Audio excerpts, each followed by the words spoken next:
વિદ્યાર્થી મિત્રો, good morning.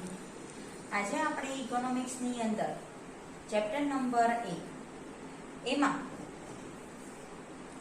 અર્થશાસ્ત્રમાં આકૃતિઓ અને આલેખોનું મહત્વ તેમજ આકૃતિ અને આલેખ દોરતી વખતે ધ્યાનમાં રાખવાની બાબતો તેના વિશે સમજૂતી મેળવીશું.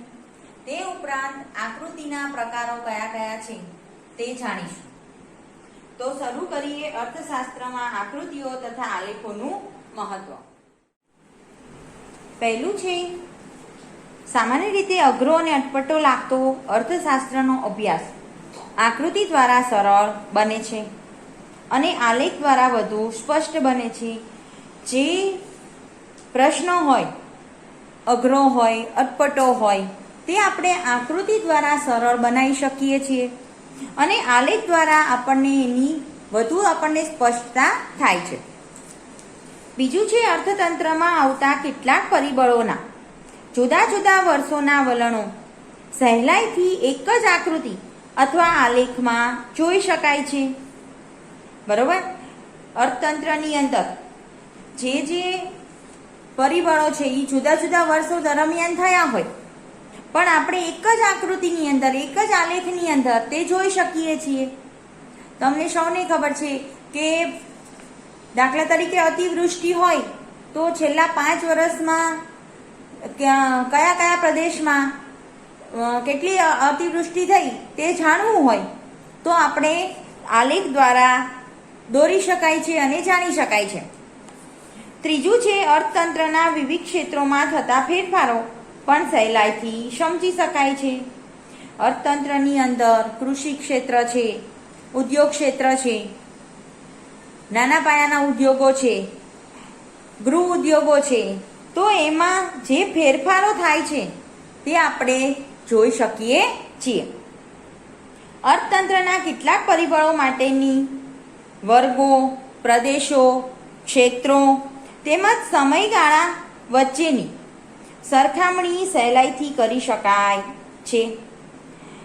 પ્રદેશો, દાખલા તરીકે આપણે ગુજરાત રાજ્યની સરખામણી રાજસ્થાન સાથે, મહારાષ્ટ્ર સાથે કરવી હોય, અત્યારે કોરોના મહામારી ચાલે છે તો આખા દેશની અંદર સૌથી વધારે કયા રાજ્યની અંદર કોરોનાના કેસ વધારે છે, કયા રાજ્યમાં ઓછા છે, તો રાજ્યમાં પણ દાખલા તરીકે ગુજરાત રાજ્યની વાત કરીએ તો એના જે મોટા શહેરો છે સુરત, વડોદરા, અમદાવાદ, જુનાગઢ, ભાવનગર, ત્યાં કેસ વધારે છે હતા. બરોબર ને? અને જે નાના નાના જિલ્લાઓ હતા ત્યાં કોરોનાના કેસ ઓછા હતા. તો એ આપણે સરખામણી કરવી હોય કોઈ પણ પ્રદેશની, ક્ષેત્ર માટે, વર્ગો માટે, વર્ગોની અંદર ઘણા બધા વર્ગો, દાખલા તરીકે ધનિક વર્ગ, ગરીબ વર્ગ, અતિ ગરીબ વર્ગ, મધ્યમ વર્ગ. બરોબર?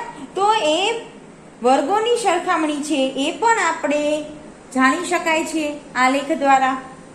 પાંચમું છે અર્થશાસ્ત્રની કેટલીક અઘરી બાબતો સમજવા અને સમજાવવા પાછળ લખનાર અને વાંચનારનો સમય તથા શક્તિ બચે છે.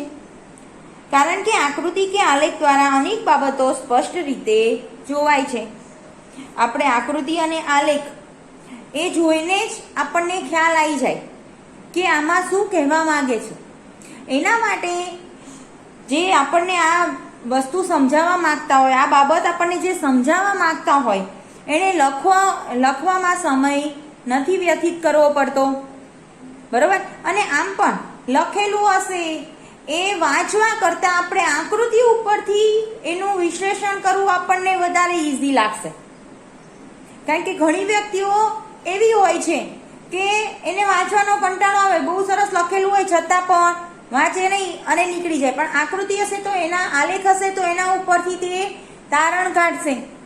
આપણે ગઈકાલના વિડીયોની અંદર જોઈ ગયા કે આકૃતિ કે આલેખ એ એવી વસ્તુ છે, એ રીતે આપણને સમજૂતી આપે છે કે જે સામાન્ય પ્રજા હોય એને પણ ખ્યાલ આવી જાય. એના માટે નિષ્ણાતો, અર્થશાસ્ત્રીઓ તેઓને જ એ બાબત સ્પષ્ટ થાય એવું નથી, પણ સામાન્ય માનવીને કોઈ પણ એવી અઘરી બાબત સમજાવવા માટે, પ્રજાને સમજાવવા માટે આલેખનો, આકૃતિનો ઉપયોગ થાય તો પ્રજા છે એ સહેલાઈથી સમજી શકે છે. ત્યાર પછી છઠ્ઠું છે અર્થશાસ્ત્રના કેટલાક અઘરા સિદ્ધાંતો આકૃતિ અને આલેખની મદદથી સમજાવવામાં સરળ બને છે. જેમ કે માંગ અને પુરવઠાના વિસ્તરણ અને સંકોચનનો ખ્યાલ, જે આપણે 11મા ધોરણમાં શીખી ગયા. બરોબર? માંગ એનું વિસ્તરણ અને સંકોચન શીખી ગયા. પુરવઠો તો એનું વિસ્તરણ અને સંકોચન આપણે આકૃતિ દ્વારા દોરતા હતા. યાદ છે ને વિદ્યાર્થી મિત્રો? તો એવી જ રીતે મૂલ્ય સાપેક્ષતાનો ખ્યાલ એ પણ આપણે આકૃતિ દ્વારા સરળતાથી સમજી શકાય. અને સમગ્ર લક્ષી પરિબળોમાં થતા વલણો સામયિક શ્રેણીની મદદથી દોરાયેલા આલેખ દ્વારા સ્પષ્ટ થાય છે. જેમ કે ખેતી ક્ષેત્રમાં આવતા ટૂંકા અને લાંબા ગાળાના આકસ્મિક પરિવર્તનો, કે કોઈ ઉદ્યોગમાં થતા નિયમિત પરિવર્તનો અને વલણો સામયિક શ્રેણી વડે શોધાય છે. અને લાંબા તથા ટૂંકા ગાળાના પરિવર્તનોના વલણો આલેખ દ્વારા જોવા મળે છે. આલેખથી આપણને ખ્યાલ આવે છે કે કૃષિ ક્ષેત્રનો વિકાસ કેવો થયો. 2018માં કૃષિ ક્ષેત્ર છે એનો કેટલો ફાળો હતો રાષ્ટ્રીય આવકમાં, અને 2020માં કૃષિ ક્ષેત્રનો કેટલો ફાળો રાષ્ટ્રીય આવકમાં થયો, એ આપણે આલેખ દ્વારા, આંકડાકીય માહિતી દ્વારા આલેખ દોરી અને સમજૂતી મેળવી શકીએ છીએ. વિદ્યાર્થી મિત્રો, હવે જોઈએ આકૃતિ અને આલેખ દોરતી વખતે ધ્યાનમાં રાખવાની બાબતો. અહીંયા આપણી પાસે 6 પોઈન્ટ છે. પહેલું જોઈએ આકૃતિ અને આલેખના પ્રકારની પસંદગી અને રજૂઆત. કોઈપણ ચિત્રને વધુ આકર્ષક અને અસરકારક બનાવવા માટે તેના પ્રકારની પસંદગી મહત્વની બને છે. કોઈ પણ ચિત્ર હોય ને આપણે વધુ આકર્ષક બનાવવું હોય, અસરકારક બનાવવું હોય, તો એના માટે આપણે વિચારશું કે આપણે શું કરીએ કે તે વધુ સારું લાગે. આકૃતિ દ્વારા સમજાવીશું કે આલેખ દ્વારા સમજાવીશું. કેટલીક માહિતી વિભાજિત સ્તંભ આકૃતિ તથા વૃત્તાંશ આકૃતિ બંને દ્વારા રજૂ થઈ શકે છે. તો આ બંનેમાંથી આપણે કઈ આકૃતિ દોરીશું તો તે વધુ આકર્ષક રહેશે, વધુ સારી રીતે પ્રજા છે સમજી શકશે. એ માટે એની આકૃતિ કે આલેખની પસંદગી કરવી પડે છે. બીજું છે સ્પષ્ટતા. ચિત્રની રજૂઆત સ્પષ્ટ અને સ્વચ્છ હોવી જોઈએ. વિવિધ વિભાજનોનો અલગ રંગ કે શેડ દ્વારા દર્શાવવા જોઈએ. દરેક વિભાજન દ્વારા વ્યક્ત થતી માહિતીની વિગતો દર્શાવવી જોઈએ. દાખલા તરીકે વિભાજિત સ્તંભ આકૃતિ હોય, વિભાજિત સ્તંભ આકૃતિની અંદર આપણે 0 થી 50 એક વર્ગ પાડ્યો હોય, 51 થી 100 નો એક વર્ગ પાડ્યો હોય, 101 થી 150 નો એક વર્ગ પાડ્યો હોય, તો એમાં 0 થી 50 તો એના માટે અલગ શેડિંગ કરવું જોઈએ, 51 થી 100 તો એના માટે અલગ શેડિંગ કરવું જોઈએ.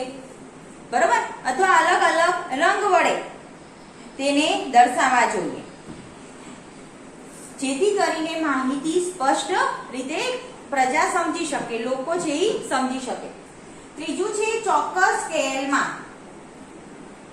આંકડાના આધારે આકૃતિ કે આલેખનું સ્કેલ માપ લેવું જોઈએ, જેથી તે ચિત્ર યોગ્ય કદનું બને.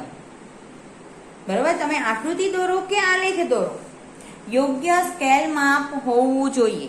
જેવી રીતે આપણે આલેખની અંદર એક્સ ધરી અને વાય ધરી હોય છે, એમાં વાય ધરી પર પ્રમાણ માપ લઈએ છીએ.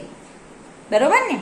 તો એવી જ રીતે સ્કેલ માપ આલેખની અંદર 1 સેમી બરાબર તમને 5 ખાનાવાળી આપી હોય છે આલેખ, અથવા 1 સેમી બરાબર 10 ખાનાવાળો.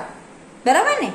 તો એ રીતે સ્કેલ માપ છે એ યોગ્ય પસંદ કરવું જોઈએ. એની સાઈઝ ચોરસમાં દોરો કે લંબચોરસમાં દોરો, પરફેક્ટ આવવી જોઈએ. ત્યાર પછી આકૃતિ કે આલેખની બંને ધરી પરની વિગતો સ્પષ્ટ દર્શાવી. આકૃતિમાં કઈ ધરી પર આપણે શું દર્શાવ્યું છે એ પણ દર્શાવવાનું, અને આલેખની અંદર x ધરી અને y ધરી આવે તો આપણે x ધરીની ઉપર શું પસંદ કર્યું છે અને y ધરી પર શું પસંદ કર્યું છે તેની સ્પષ્ટતા કરવી જોઈએ. હંમેશા x ધરી પર આપણે સ્વતંત્ર ચલ હોય એને લઈએ છીએ અને y ધરી પર પરતંત્ર ચલ. સ્વતંત્ર ચલ એટલે જેના ઉપર આપણો કોઈ અંકુશ ના હોય. દાખલા તરીકે વર્ષ, તો વર્ષ દર વર્ષે બદલાય છે, એને આપણે સમયને રોકી શકતા નથી. બરાબર. પાંચમું છે આંકડાકીય માહિતીનો સ્ત્રોત. આકૃતિ કે આલેખ જે આંકડાકીય માહિતી માટે રજૂ કરાયા હોય તે માહિતી તથા તેનો સ્ત્રોત દર્શાવવાથી આકૃતિ કે આલેખની વિશ્વસનીયતા વધે છે.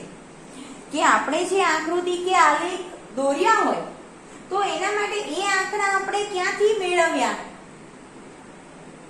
એ આપણે ત્યાં દર્શાવવું જોઈએ, જેથી કરીને જે આકૃતિ જોવે છે, આલેખ જોવે છે અને સમજે છે, એનું અર્થઘટન કરે છે, એને એ આંકડા ઉપર વિશ્વાસ હોય. છઠ્ઠું છે આંકડાકીય માહિતી ગણવાની રીત દર્શાવી. જ્યારે માહિતી સ્વયં સ્પષ્ટ ન હોય અને આંકડા શાસ્ત્રની મદદથી તેને સ્પષ્ટ બનાવાઈ હોય અને તેના આધારે ચિત્ર દોરાયું હોય તો સ્પષ્ટીકરણ માટે વપરાયેલ આંકડાશાસ્ત્રના સાધનની ખૂબ ટૂંકી વિગત દર્શાવવી જરૂરી છે. એટલે કે માહિતી છે એ સ્વયં સ્પષ્ટ ના હોય અને આંકડાશાસ્ત્રની મદદથી આપણે એને સ્પષ્ટ બનાવી હોય તો આપણે કઈ વિગત પ્રમાણે દર્શાવી છે, આલેખ કઈ વિગત પ્રમાણેનો દોર્યો છે એ જોવું જોઈએ અને એની ટૂંકી નોંધ કરવી જોઈએ. તો વિદ્યાર્થી મિત્રો, અહીંયા આકૃતિ અને આલેખ દોરતી વખતે ધ્યાનમાં રાખવાની બાબતો આપણે જોયા.